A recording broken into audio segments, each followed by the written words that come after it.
I went to a really fun event last night that all day I wasn't necessarily in the mood for or didn't feel like going to, quote unquote. But once I went, I had a great time. And then it sparked this idea of how do we know when we should bail on an event versus when we should actually push ourselves and go? So let's talk about it.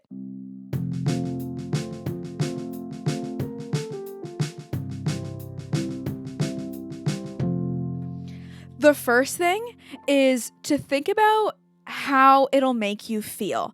And this sounds simple, but genuinely, we know going into most events how it's going to make us feel afterwards. A lot of times, events take energy, and when we're in our house all day, our bodies are just going to try and stay in the most comfortable state.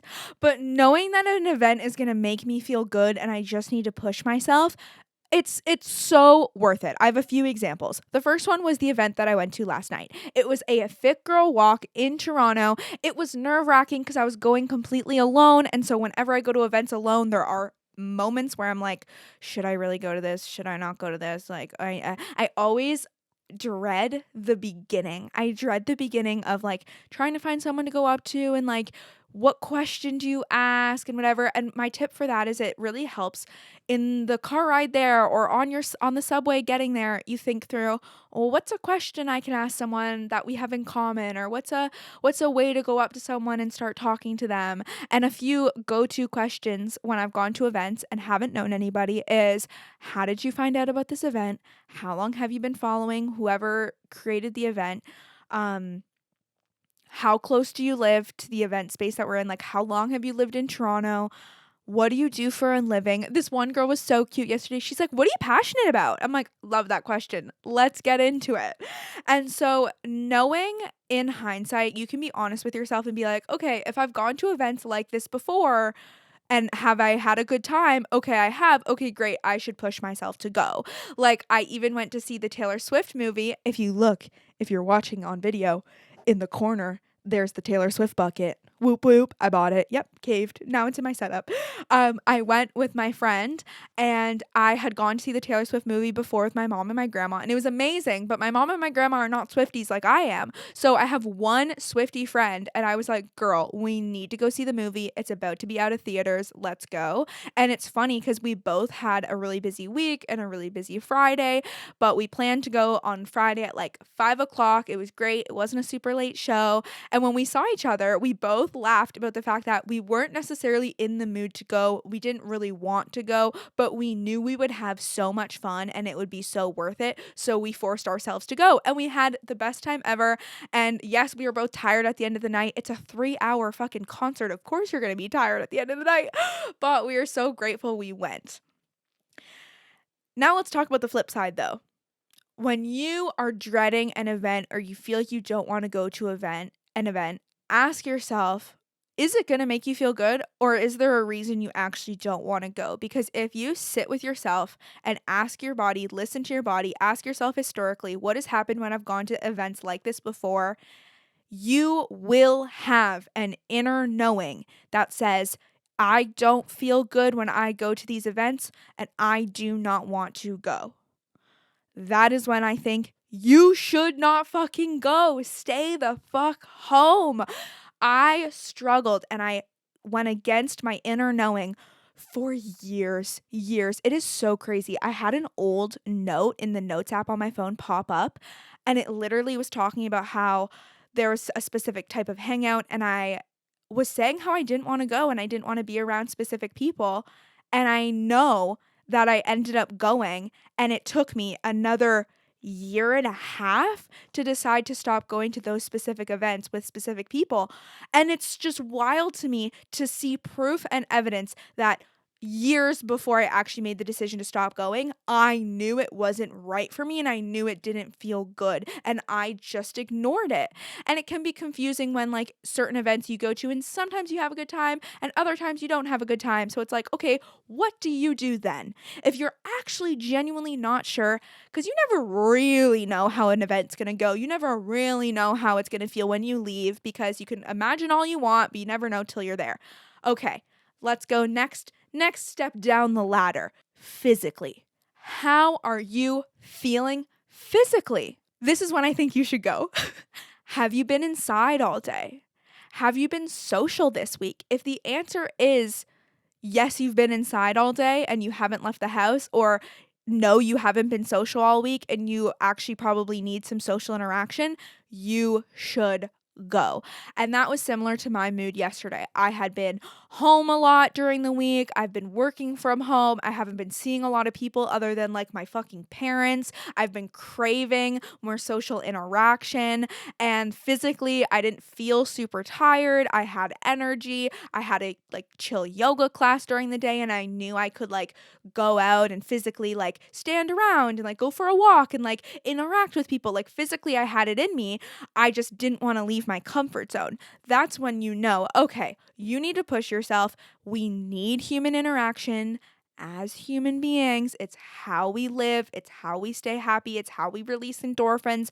If you are by yourself all day long, you need to connect with someone. Point blank, period. And that's when you got to just be like, girl, I know you don't feel like it, but you're going to feel good when you come back. And then I do. And then I'm like, great, I made the right decision. And then alternatively, if you ask yourself, like, physically, how do I feel?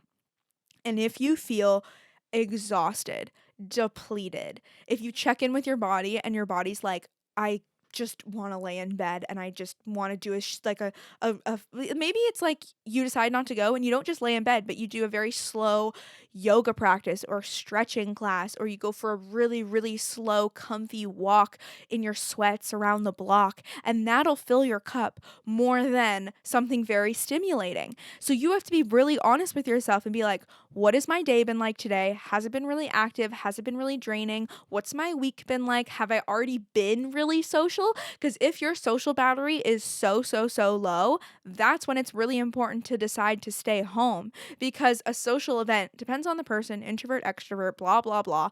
But for most of us, I think going to a social event, it takes some level of energy and it takes some level of a social battery. So if your social battery is at zero, you need to stay home to replenish yourself. Okay. Okay.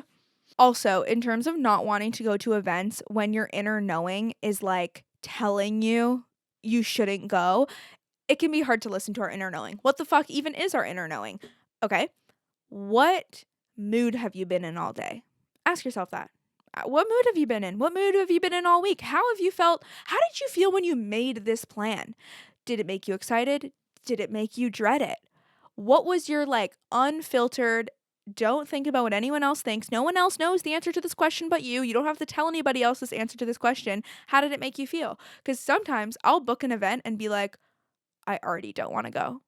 I love this. I heard this from Glennon Doyle. She was like, I stopped committing to events when I realized, like, every time she would get an offer, she asked the question, do I want to do this tomorrow? And if her answer was no, there's no way I want to do this tomorrow, then you probably don't want to do it. And there's a difference between do I want to, or do I like know it would be fun and good for me, but I don't physically want to do that right now. Like, those are different. Those are so different, because I feel like it can be so hard to just like push ourselves to just get out of the house and like go do these things, especially when it's dark and cold. But you will know inside your body of like, okay, I hate this. I really don't want to go. I'm dreading it. Like, a while ago, a couple years ago, went through a friendship breakup, and one of the things that helped me acknowledge that like this was not right was our last hangout. I didn't know at the time it would be our last hangout, but all day I was in the worst mood ever. And then I think a couple days later, when I talked to my therapist, I was able to acknowledge I was in such a bad mood because I didn't want to go spend time and see this particular person. And I knew it's so crazy when you know someone's going to drain your energy and just take all your energy.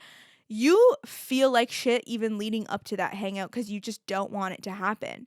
And so that was such a wake up call for me of like, Jess, you were in a bad mood all day leading up to this hangout.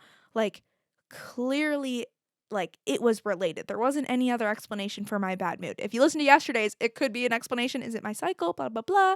But I knew, I'm like, that was the source. If you're real with yourself, and sometimes we don't want these answers, and that's why we put ourselves in situations for years that aren't making ourselves feel good. Like, it happens. It's hard to fucking come to terms with this bullshit. It's really like, that means you have to act on it, and that is really fucking uncomfortable. Sometimes what's more uncomfortable is advocating for ourselves and doing something outside the norm than it is to just go on airplane mode and exist the way you've been existing. I was talking to a new friend the other day, actually, and she was like, literally this exact scenario. There's a friend group where she hangs out with them, and she's really been feeling like it's not serving her. She doesn't feel good when she goes. She doesn't feel good around these people, and she's still going to the events, and she's like, I'll drink so much. And she said, like, I don't want to be drinking. And when she goes to these specific events, she kind of acknowledged, like, oh, I don't feel good going. I don't want to be there, and so I'll just drink a bunch to just make it more tolerable. So these are patterns you can notice within yourself and be like, fuck, damn, that's a sign. In terms of events we don't want to go to, though, but have to, because 'tis the damn season for the holidays, there are a lot of events that we don't really have a choice. We need to go to, especially if you are, under the age of 25. I think you have way less autonomy over what events you go to and don't. At least, like, I live with my parents, so I have a bit more of an obligation to go to the all of the events that my parents are going to. Depends on how your family functions, depends on if you live alone or don't, blah blah blah. But here are a few tips on how to still feel good at events that you are going into that you don't really want to go to them or feel good about them. And the first one is actually to not drink. I have found I've actually enjoyed family gatherings so much more when I don't consume alcohol, which is so interesting to me. And well, first of all, alcohol is a depressant, it's a downer, it lowers our vibration. So if your vibration is already low and then you drink, it will make it lower and it will make you feel worse, and it will make you feel worse the next morning. And so taking that element of it away has changed a lot for me. My energy levels are more consistent, and I find that I am so much better at listening to my intuition and listening to the things my body's telling me and the things that are important to listen to. Like, I'm done, I need to go home. Okay, great. Kisses, I had a fine time, everything was okay, nothing was like spectacular, nothing was awful. I'm gonna leave now before anything goes south, because me overtired, I hate her. I hate her when she's overtired. I feel bad for her because it's just like, I can't function. I turn into an asshole. And so that's my second tip. Have an exit plan. How are you going to leave? Why are you leaving? What are you going to be telling people? That's your why. Why are you saying you're leaving? What form of transportation are you taking to leave? Are you driving? Are you Ubering? Are you subwaying? Are you taking the bus? If you are doing something like subwaying, taking the bus, something that can, kind of stifle you in terms of like, well, I can't leave right now because the bus isn't coming for 15 more minutes. Beforehand, check the bus schedule. Just know internally or in your notes app on your phone what different times are the buses coming, just so I can like know in my head and gauge when I should depart so that I can just hop on my bus and be like, peace out, bitches, love you all, see you later, Merry Christmas. Similarly to that, I would leave earlier than you actually think you should and or usually would.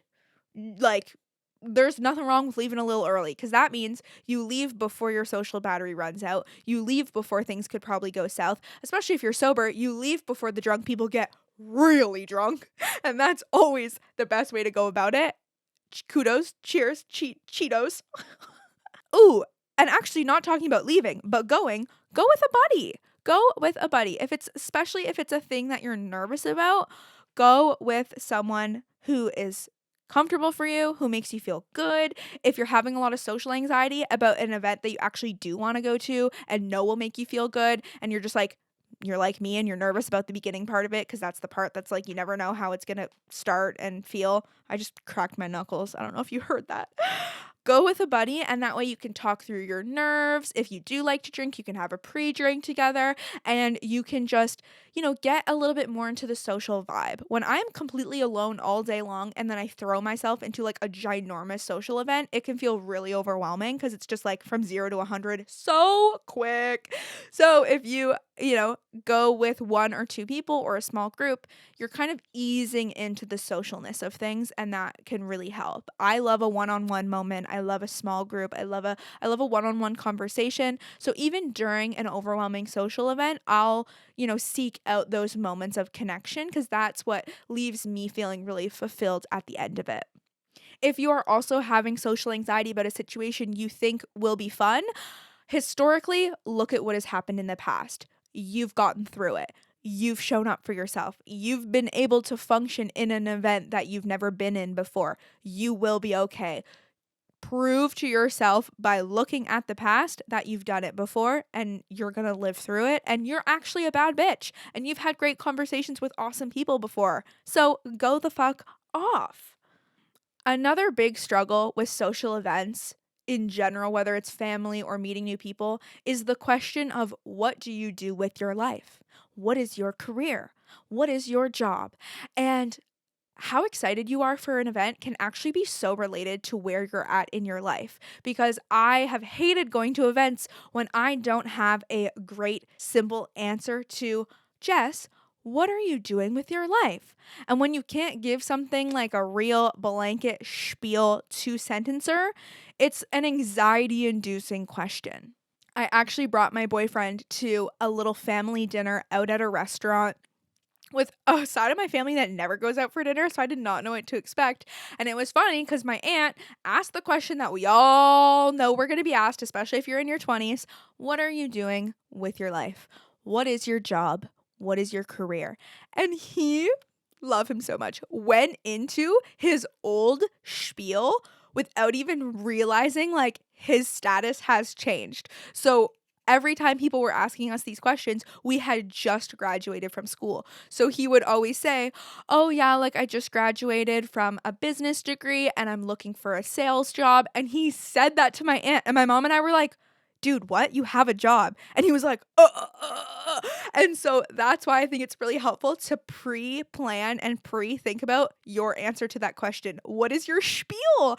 Because then you don't stutter and, catch yourself off guard or feel really awkward. Because the last thing you want is to give an answer that maybe isn't truthful, or this is the fucked up part.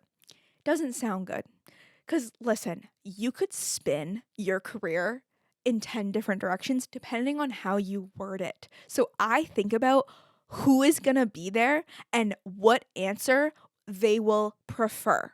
So when I went to this social event, it was really, really fun and I felt really good about myself and I felt really happy because for the first time ever, I went into this event not as a student and doing a career full time that I am so excited about and I love. So people were like, hey, Jess, so like, what do you do? And I'm like, oh, I'm a podcaster. And people are like, what? And I'm like, yeah. I'm like, I've been hosting my own podcast called Human to Human for 3 years. And I'm starting a podcast for a therapy practice as well. And they're like, that is so fucking cool. And I feel so good because I'm like, this is 100% what I want to be doing with my life. But before then, I would get so bogged down and not feel good about myself because people would be like, oh, Jess, like, so what do you do? And I'd be like, oh, well, I'm a student right now. I'm taking psychology. And I didn't want to be a student, so I wasn't happy about that answer. And then I'd be like, oh, and I have this podcast on the side, but I wanted my podcast to be my full-time thing. And so I would feel like shit about my answer after that. So it's really important. It is really important though to plan out your answer in a way that'll make you feel good. So I described my career as being a podcaster, very creative, all that at a social event where I'm, trying to meet people who are, interested in the things I'm interested in creative stuff, in podcasting stuff. I'm making friends who are in similar industries. Contrastingly, when I'm going to a family event, I will not say it like that at all. If freaking Aunt Betty is like, so Jess, like, what are you doing for work now? Or my boyfriend's mom, if she's like, what are you doing for work now? I'm like, I know what kind of answer you want. You want like a 9-to-5 stable career answer. I'm like, great. Oh yeah, I'm working full time for a therapy practice and a marketing role. Fucking great. They're like, oh, marketing? Check. Oh, therapy practice? Check. Those sound like two very, very legit positions. And I'm not lying, because having a podcast, starting a podcast for a therapy practice, that's marketing. And so you just gotta get a little fucking creative with the way you're gonna tell someone about what you're doing with your life so that they are like, oh, great. And I'm not trying to sit here and please other people. I'm not trying to like make sure people approve of me. I'm just trying to make these conversations a little less painful. And I'm just trying to make these conversations flow a little easier. And that is like the most daunting question that you ever get asked is, what are you doing with your fucking life? And so when I can answer that question succinctly and aw, my battery died on my camera. My battery died, so we have gone to my phone, and it is the most weird angle ever. But we're just gonna go with it because I'm almost done this conversation. If I can answer that question succinctly, then I feel so much better. I'm able to move on from those awkward conversations that I don't want to be having in general. And then I'm able to just be like, I feel good about myself. I feel good about my answer. And like, who the fuck cares about what they think? But like, they're satisfied and they're not going to ask you a bunch of weird questions, because sometimes when you answer it in a way, like my grandma is not going to really understand, oh, I'm running a podcast for a therapy practice. They're going to be like, what the fuck even does that mean? And so then I'm going to have to explain it, and then it's going to be awkward, and then it's going to suck. And I don't want to have to like justify my career to someone. So pre-plan your spiel. Honestly, I think that's the best piece of advice I could give at all for this holiday season is pre-plan your spiel. My last piece of advice: if you do decide to go out and you're not staying home and just vibing out with yourself and with life, and you're like, I'm going to be social, I'm going to do this, and I think I'll feel good at the end, or I'm just going to get through it, how are you going to take care of yourself when you get home? What are you going to do to refill your cup? Something that's fun is like debriefing with someone you know and love about the event. So like if I go somewhere with my boyfriend or even without my boyfriend, I'll call him after and be like, oh my God, let me tell you about this event. Or contrastingly, I don't know why I keep saying that word today. Sometimes I leave an event and I'm like, I need to talk to no one, and I just need to go into this like cocoon of being alone. And so I know not to call anyone, not to accept any calls and answer them from anyone, so I can recharge my own battery and just chill in my lonesome. I have also noticed there is so much privilege and such a luxury to this, driving to events instead of commuting like on the subway or transiting. I used to take the subway many times a week to go downtown to go to school and my classes. And so I now when I go to events, usually drive downtown and I borrow my parents' car. And yes, I pay for parking, and yes, driving in the city is a lot, but I've gotten really used to it and I've gotten comfortable, and I give myself enough time to like find parking and not feel like I'm in a rush. And it is so luxurious when an event ends at like 8 p.m., for example, and I don't have to go walk all the way to the subway and see all these people on the freaking subway cart and like try and entertain myself for an hour, because it'll take me an hour to get home. I just hop into the car, play a little bit of music, and just cruise down the highway, because usually there's no traffic when I'm leaving an event. And it just feels so restorative, and it actually feels like, okay, I'm starting to wind down now from the event. When I will take the subway, sometimes I just feel so exhausted. Other times, I love a little subway ride, and it's so fun. If you are consuming any alcohol, if you're smoking weed, do not fucking drive.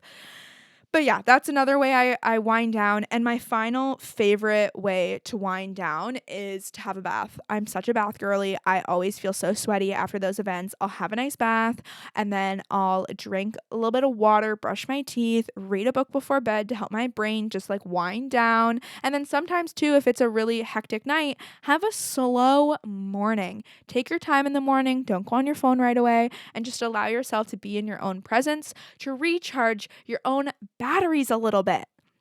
So I really hope this was helpful for you. If it was, please share it with a friend, because I feel like we could all use some help and some guidance during this holiday season on how the fuck to take better care of ourselves. It's a challenge, but it is so possible to do it, and it feels so fucking good by the end of the day when you advocated for yourself and made sure you took care of yourself through all of the hard social events that sometimes we just have to go to. Or you don't have to, and you can make some crazy moves and be the girl that doesn't go to events, and then people are like, what the fuck, why isn't Jess here? And trust me, I've been in that season of life.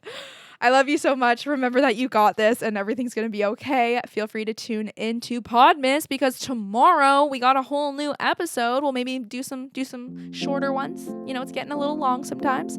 But I'm so excited that you're here and I'm so excited that you're listening, and I can't believe we're getting so close to Christmas Day. It is absolutely insane. I hope you liked my Christmas PJs today because I think they're so cute and I'm actually so excited to wear them now to a holiday event. See you tomorrow. Happy day 17.